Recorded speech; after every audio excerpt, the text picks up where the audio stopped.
Scrum, The Art of Doing Twice the Work in Half the Time, by Jeff Sutherland. Picture yourself as an FBI agent in 2010. You're on the trail of a terrorist, arranging payment for an informant, or documenting a bank robbery case. In an era when Google and Facebook have transformed how we access information, you'd expect cutting-edge technology at your disposal, right? Think again.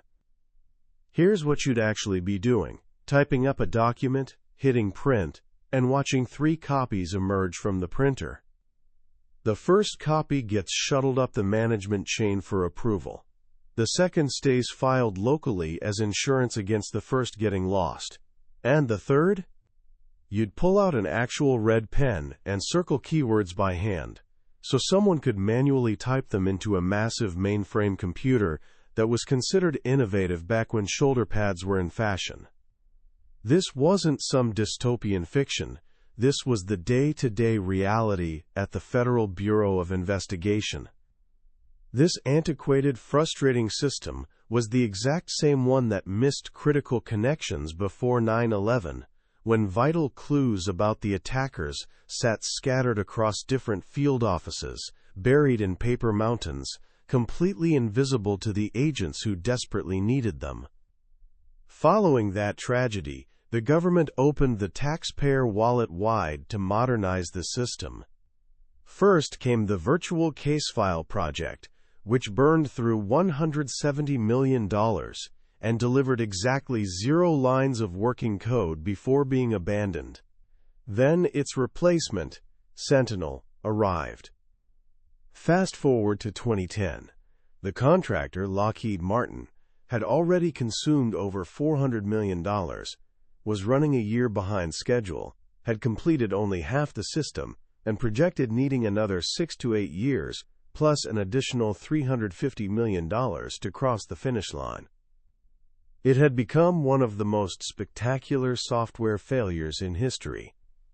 This is where our story really begins.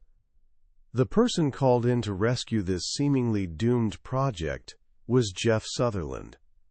And he didn't just patch things up, he accomplished what everyone thought was fantasy.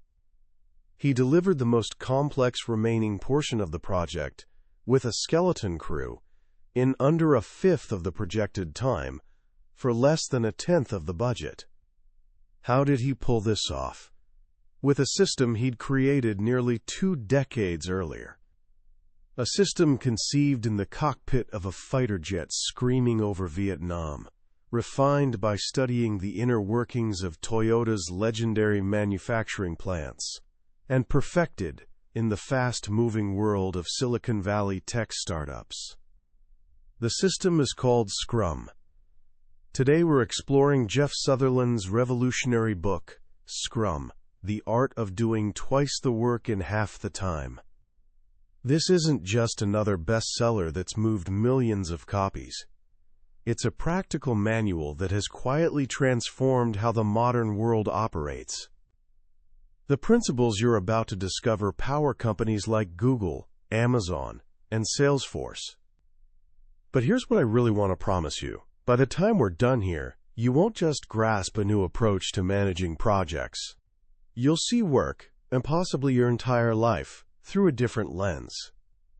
You'll understand why multitasking is actually self-sabotage, why grinding out longer hours paradoxically tanks your productivity, and how achieving remarkable results doesn't require elaborate master plans, but rather a simple, consistent rhythm of focused work.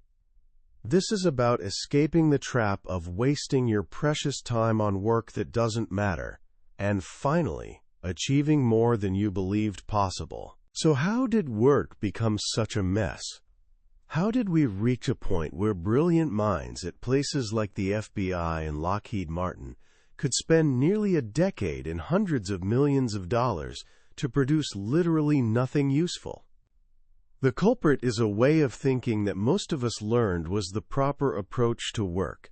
It's called the waterfall method, and it's an attractive illusion. Here's how it works. You start by spending months, sometimes many months, planning every detail. You create intricate charts, called Gantt charts, that map every single task, every milestone, every deadline, from project kickoff to completion. They're incredibly detailed, beautifully color-coded, and wonderfully comforting. They give managers a warm feeling that everything's proceeding according to plan. There's just one tiny problem. These plans are always, without fail, wrong. The instant that gorgeous, logical plan collides with reality, it explodes into fragments. An unexpected obstacle materializes. A fresh insight emerges. The customer realizes their needs have shifted slightly. But rather than adapting the plan, organizations frequently dig in deeper. They hire specialists whose entire job is updating the chart, manufacturing the illusion that the plan remains on track. As Sutherland puts it, they're essentially paying people to construct elaborate lies. This mindset is a relic of the industrial age. The Gantt chart itself was invented around 1910 and first deployed in World War I. You know, that war famous for its brilliant, efficient organization, right? We abandoned trench warfare decades ago, yet somehow the thinking that organized it persists. Jeff Sutherland recognized this approach as a dead end. His own experiences had taught him that reality is messy, unpredictable, and refuses to be confined to a chart. His journey started not in a corporate conference room, but thousands of feet above the ground, flying reconnaissance missions over North Vietnam. His assignment was among the most dangerous in the Air Force. He piloted an unarmed Phantom jet, racing just above the jungle canopy at night, while the sky erupted with anti-aircraft fire and missile warning alarms screamed in his cockpit. Hesitation meant death. Recklessness also meant death. Survival depended on a mental framework drilled into him during training. It's a four-step cycle that would eventually become the heartbeat of Scrum. It's called the OODA loop: observe, orient, decide, and act. Observe what's happening around you, the tracer rounds, the missile lock-on. Orient yourself within that reality. Where are you positioned? What options do you have? What's your best route in and your safest exit? Decide on your course of action based on available information. And act. Execute it. Fast. Then you immediately restart the loop. Observe the results of your action. Orient to the new situation. Decide what comes next. Act again. It's a continuous, rapid cycle of learning and adapting. In the chaos of combat, a 5-year strategic plan is worthless. Your plan evaporates the moment the first shot rings out. What matters is how rapidly you can cycle through that OODA loop. After the war, Sutherland left the military and pursued an unconventional path. He earned a doctorate in biometrics, studying what transforms a healthy cell into a cancerous one. He discovered that organizations, teams, and even individuals function as what scientists call, quote, complex adaptive systems. Like a cell, they can exist in different states, some healthy and productive, others toxic and dysfunctional. He wondered, could you identify a few simple rules that could guide a team toward a healthier, more productive state? He got his chance to test this theory in the 80s when he joined a bank services company. He was assigned to lead the division rolling out a revolutionary technology: automatic teller machines. He walked straight into a classic waterfall disaster. Hundreds of programmers were working hard, yet projects consistently ran late and over budget. Costs exceeded revenue by 30%. Management's brilliant solution? Yell louder and demand more overtime. Sutherland knew that path led nowhere good, so he did something radical. He created a company within the company. He gathered everyone involved in the ATM network: programmers, sales, marketing, finance, and organized them into one self-contained unit. He told them, the first thing we need to do is stop doing stuff that's killing us. They ditched the old processes and started running the entire division as one unified team. They created some of the foundational elements of what would become Scrum. Within 6 months, they transformed from bleeding money to becoming the company's most profitable division. They're the reason you can find an ATM practically anywhere in the country today, and trusted knows your account balance. But the final puzzle piece didn't fall into place until years later in 1993. Sutherland was working at a company called Agile, facing a 6-month deadline to develop a completely new product. He knew the old waterfall approach would crash and burn. He and his team devoured academic papers, hunting for a better way. One day, a developer walked in clutching a 1986 paper from the Harvard Business Review titled The New Product Development Game. 2 Japanese professors, Takeuchi and Nonaka, had studied the world's most innovative companies, Honda, Fuji Xerox, 3M. They discovered that the best companies didn't operate like NASA, with its rigid, sequential phase gate process. Instead, they used a faster, more flexible approach. The teams at these companies shared 3 defining characteristics. First, they were transcendent. They pursued a purpose beyond just completing tasks. They were reaching for something greater than themselves. Second, they were autonomous. They self-organized and self-managed. Management established the destination, but the team had freedom to figure out the route. Third, they were cross-functional. The teams possessed all the skills needed to complete the project from beginning to end: design, engineering, manufacturing, sales. No handoffs between departments. The professors compared this style of work to a rugby team, where the ball gets passed within the team as it moves as one unit up the field. They said the best teams acted like they were in a scrum. That was it, the name, the philosophy. Sutherland took these concepts, combined them with his OODA loop training and his understanding of self-organizing systems, and formally created the first Scrum team. They tossed the Gantt charts in the trash. They promised the CEO not an elaborate plan, but working software at the end of each month. And they delivered. On time, under budget, and with fewer bugs than any project in the company's history. This is the heart of the Scrum framework. It's built around a simple, powerful rhythm. Instead of one endless, multi-year project, work gets broken into short, consistent cycles called sprints. A sprint typically lasts 1 to 4 weeks. It's what Sutherland calls a time box. During that period, the team commits to completing a specific amount of work, and that commitment is locked in. No one from outside can pile on more tasks or shift priorities. This shields the team from distraction and allows genuine focus. The goal of every single sprint is to produce something that's done, not halfway done, not almost done, done. Something real, usable, and potentially shippable to a customer. It might not be the complete product, but it's a finished, working piece of it. A feature a customer can actually use. This is revolutionary because it creates a tight feedback loop. Instead of waiting years to discover you've built the wrong thing, you find out in weeks. You can show it to customers and ask, "Is this what you want? Are we heading in the right direction?"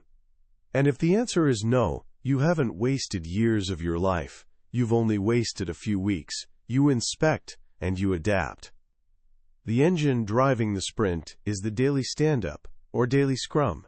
Every day, at the same time, for no more than 15 minutes, the entire team gathers.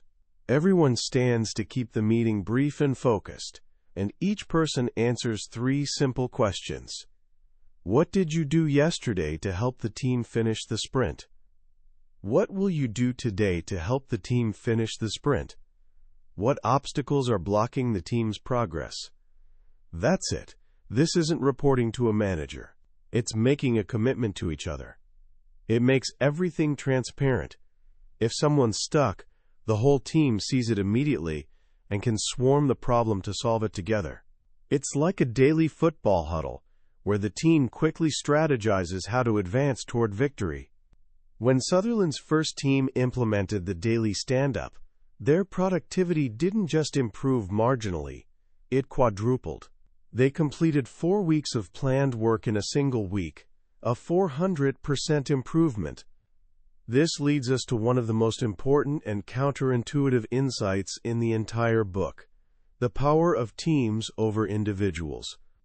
We live in a culture that worships the individual genius, the star performer, the legendary 10x engineer.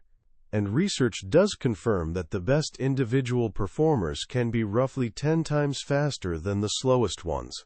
So it seems logical for managers to obsess over hiring those superstars. But that's looking in completely the wrong place. When you examine team performance, the difference isn't 10 to 1. It's a staggering 2,000 to 1. The best teams aren't 10 times better than the worst teams.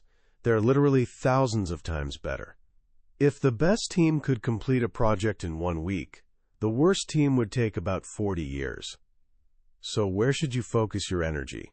On hunting for a few rare geniuses, or on creating the conditions for great teams to emerge? Scrum bets everything on the team. What makes a team great? It circles back to those 3 principles from the Japanese professors: transcendence, autonomy, and cross-functionality. Sutherland shares a powerful story about this from his time as a cadet at West Point. He was appointed training officer for his company, L2, nicknamed the Loose Deuce. For over a century, the Loose Deuce had been ranked dead last out of all 24 companies in the weekly parade competitions. They were the punchline. Sutherland had no direct authority. He couldn't order anyone to do anything. All he could do was make things transparent. After each parade, he posted charts in the barracks showing exactly what went wrong and why they ranked last. No blame, just facts. Charlie's sword got stuck in the dirt. Jim's turn was sloppy. Within weeks, the cadets tightened up. The problem was no longer them. It was their commander, whose orders weren't crisp enough. Sutherland showed him the data. "Do you want to fix it?" he asked. "Or do you want to stay terrible forever?" A few weeks later, the Loose Deuce became the #1 company at West Point. They had discovered a transcendent purpose: to stop being the laughingstock and become the best. When General Douglas MacArthur, the most decorated cadet in West Point's history, passed away, it was the Loose Deuce chosen to march behind his casket at the funeral. They had gone from worst to best because they aligned around a common purpose and received the autonomy to fix their own problems. But great teams have a third ingredient. They're cross-functional. They possess every skill needed to complete the job. This eliminates the deadly handoffs that plague traditional organizations. When a project moves from the design team to the engineering team, to the testing team, to the launch team, information gets lost at every transition. Each handoff is an opportunity for disaster. This is what the Rogers Commission discovered after the Space Shuttle Challenger disaster. NASA's management had created so many silos and handoffs that they had exaggerated their product's reliability to the point of fantasy. Great teams don't have handoffs. Everyone's in the same room, working on the same problem from start to finish. This is how U.S. Special Forces operate. A typical A-team has specialists in weapons, demolition, medicine, and communications, all on one compact 12-person team. They have all the capabilities needed to execute a mission. This brings us to another critical rule of Scrum. Size matters. Small teams are faster, much faster. The ideal team size is 7 people. ±2. Once a team grows beyond 9 people, its speed actually starts declining. Adding more people to a late project makes it later. Why? It's about communication channels. With 5 people, you have 10 communication channels to manage. At 9 people, you have 36. At 10, it jumps to 45. Our brains simply can't keep up. The team fragments into sub-teams. Communication gets muddled, and everything slows down. Keep your teams small. So we have small, autonomous, cross-functional teams working in short, focused sprints. But what are they working on, and how do they decide what's most important? This is the job of the product owner. This is one of only 3 roles in Scrum.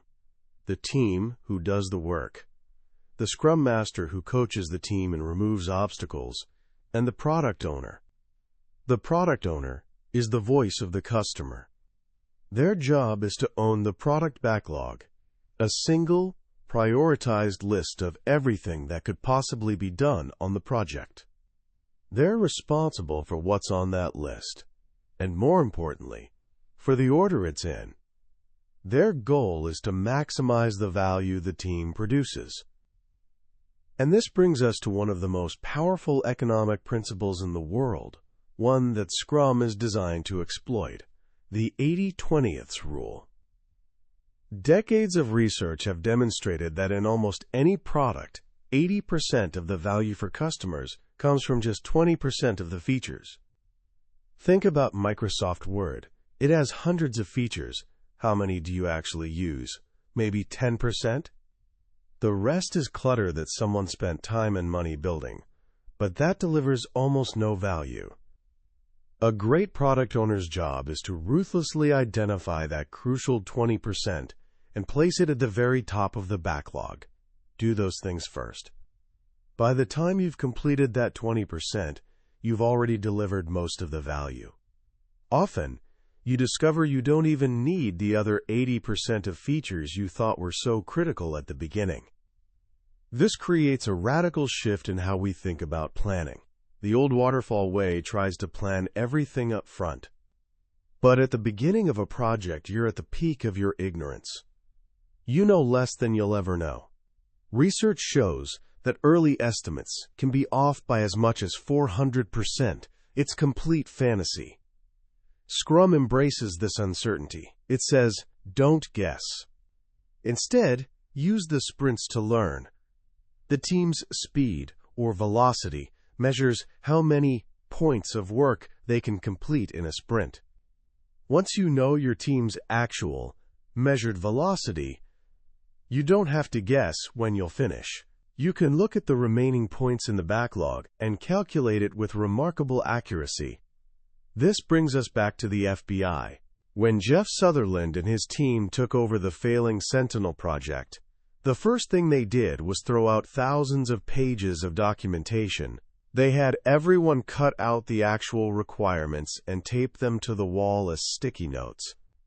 More than half of that 2-foot stack of paper was pure waste, duplication, and meaningless boilerplate. They started running 2-week sprints. After a few sprints, they measured the team's velocity. They now knew how fast they were actually moving. The data showed they would deliver the project on December 1st, 5 months after the hard deadline the president had promised to Wall Street. Management wasn't thrilled, but now Sutherland had real data. He handed them a list of 12 impediments, things slowing the teams down, unnecessary security protocols, people not showing up to meetings, teams not being physically together. He asked a simple question: what if we remove these things? He also forced them to ruthlessly reprioritize the backlog.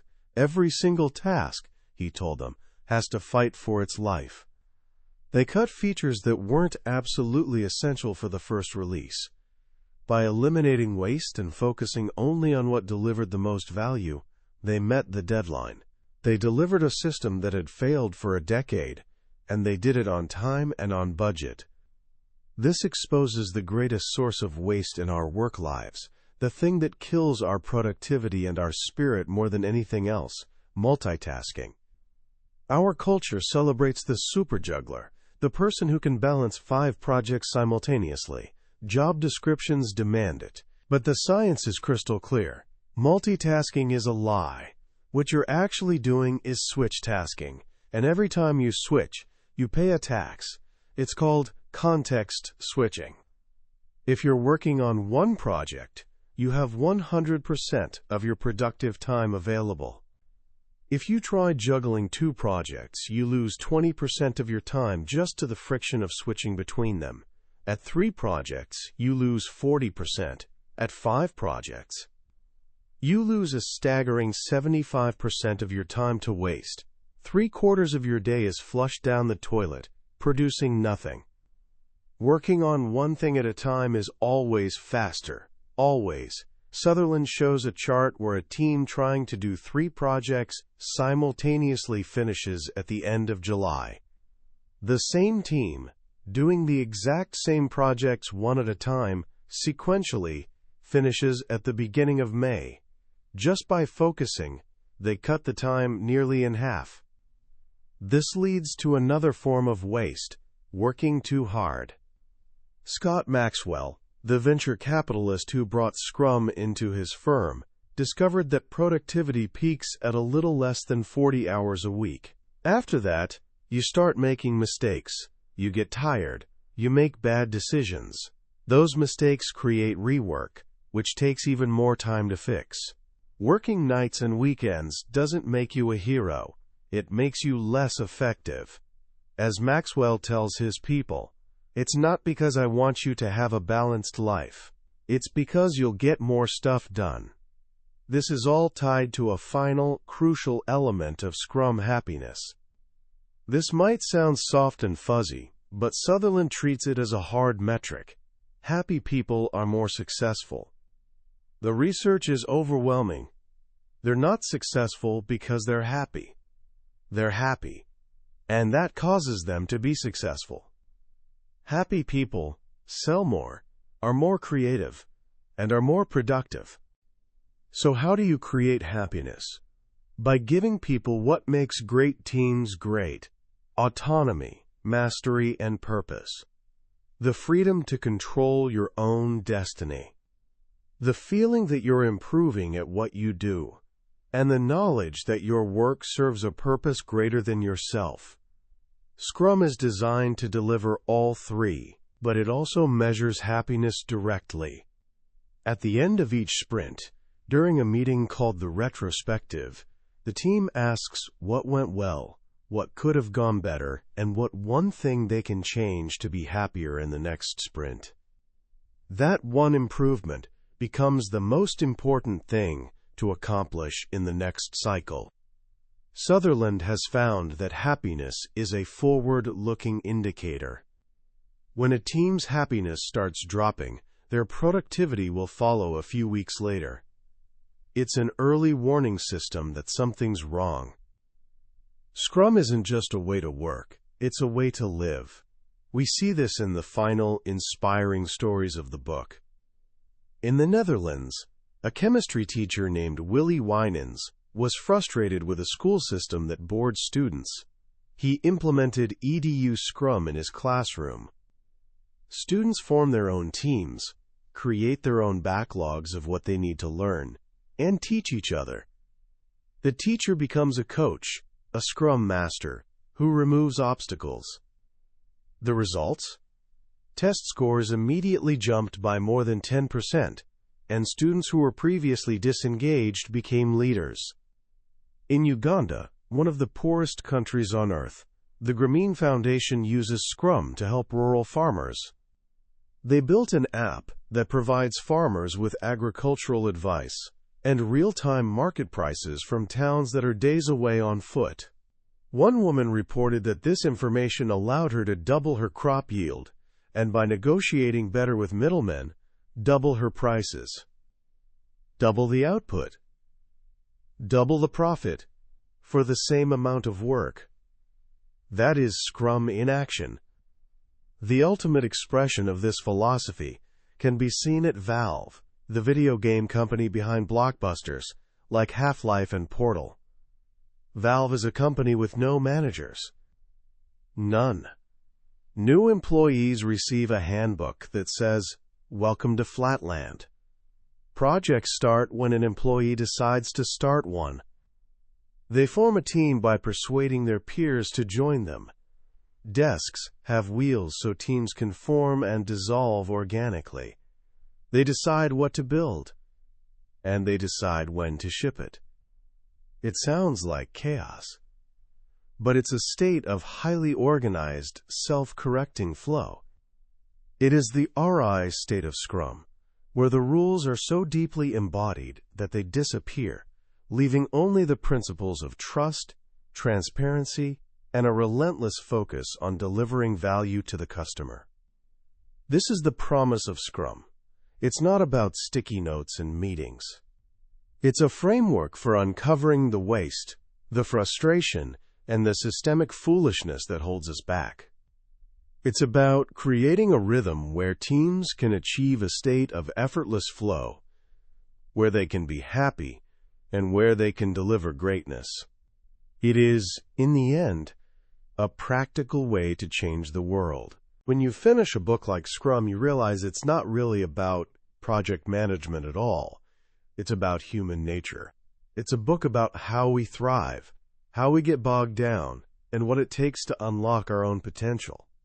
Jeff Sutherland didn't invent a new set of rules. He simply observed the patterns that lead to success and built the lightest possible framework to encourage them. The most powerful lesson, for me, is the book's profound respect for reality over fantasy. We all love a beautiful plan. It feels safe. It feels certain. But as Sutherland reminds us, the map is not the territory. The world is constantly changing, and clinging to an outdated plan is a recipe for failure. Scrum teaches us to embrace that uncertainty. It says, let's take one small step, see what happens, and learn from it. That cycle of inspect and adapt isn't just a project management tool. It's a philosophy for life.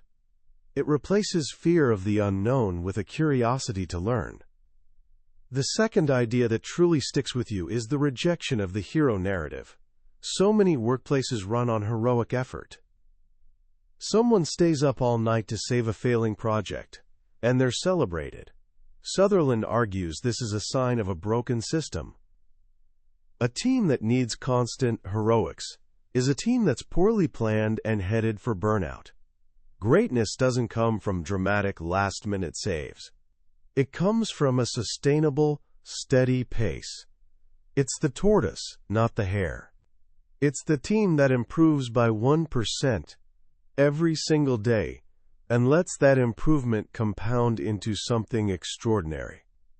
So how can you start applying these ideas right now, even if you're not building software for the FBI? Here are 3 simple things you can try. First, declare war on multitasking. For just one day, try doing one thing at a time. Pick your most important task. Set a timer for 45 minutes. Turn off your phone, close your email, and give it your undivided attention. Feel the friction when you're tempted to switch tasks. Notice how much deeper your focus becomes. You'll be stunned at how much you can accomplish when you're not constantly paying the context-switching tax. Second, make your work visible. Whether it's a school project, chores at home, or your personal goals, get a whiteboard, or even just a piece of paper, and create 3 columns: to do, doing, and done. Write your tasks on sticky notes and move them across the board. This simple act of making progress visible creates momentum and clarity. It shows you what you're actually accomplishing, and it reveals the half-finished tasks that are draining your energy. And third, hold a weekly retrospective with yourself. At the end of the week, take just 15 minutes and ask yourself those same Scrum questions. What went well this week? What could have gone better? And what is the one small thing I can do next week to make my life happier or more productive? Don't try changing everything at once. Just pick one thing, one Kaizen, and focus on that. This brings me to my final thought.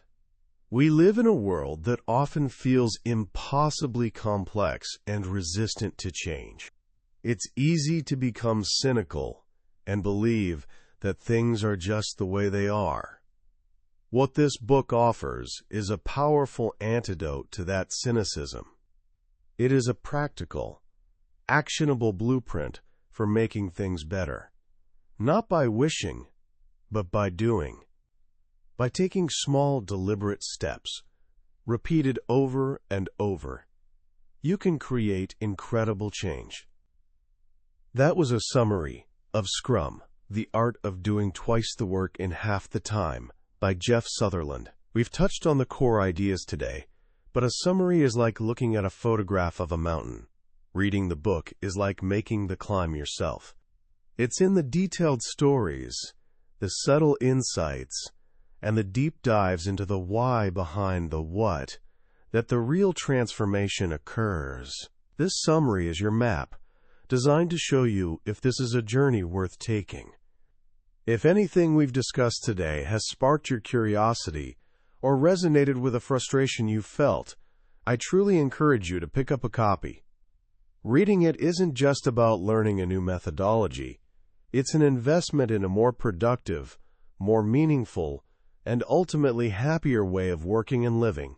The link to the book is in the description below. And if you found value in our time together today, please consider liking this video and subscribing to the channel. That way, you won't miss our next exploration into another one of the transformative books that have shaped the minds of the world's most successful people. Let's continue this journey of growth together.